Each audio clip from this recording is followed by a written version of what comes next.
Hello बच्चों, आज जो है एक हाइट एंड डिस्टेंस से प्रश्न है जो कि बहुत बढ़िया सवाल है। चलिए इसको देखते हैं।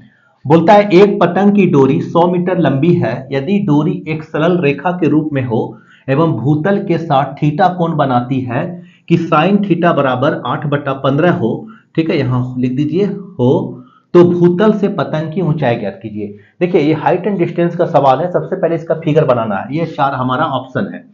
चलिए एक पतंग है, ध्यान दीजिएगा, एक पतंग है।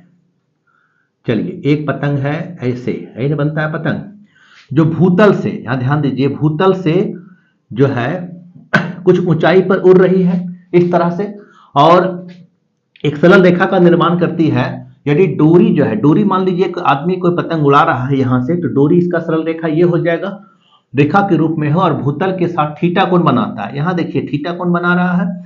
उसके बाद डोरी की लंबाई कितनी है, यानी यहां से यहां तक की जो लंबाई है इसको आप मान लीजिए ए बी, और इसको मान लीजिए सी।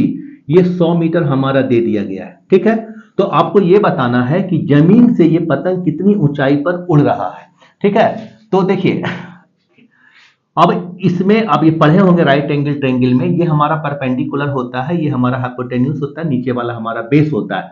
तो हमको सिर्फ इससे और इससे मतलब है। और एक बात, यहाँ साइन थीटा का वैल्यू दे दिया है, तो आपको पता होना चाहिए कि ट्रिगोनोमेट्री रेशियो में साइन थीटा बराबर क्या होता है, तो परपेंडिकुलर बाय हाइपोटेन्यूज होता है। तो इसका परपेंडिकुलर का ऊंचाई क्या मान लें, h। तो इसको लिख सकते हैं h/100, ये बटा ये। और साइन थीटा का मान दे दिया है 8/15। क्लियर, तो h बटा यहाँ 100 हो गया।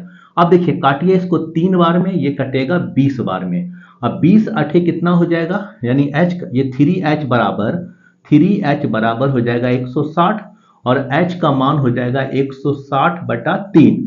और इसको जब डिवाइड कीजिएगा तो 15 5 यानी 53.1/3, यही हमारा इसका हाइट हो जाएगा। यानी पतंग जो है जमीन से कितनी ऊंचाई पर उड़ रहा है, तो 53.1/3 मीटर की ऊंचाई पर। देखिए हमारा ऑप्शन नंबर यहाँ ए मौजूद है। तो हाइट एंड डिस्टेंस का सवाल है जो कि हर एग्जाम में पूछा जाता है।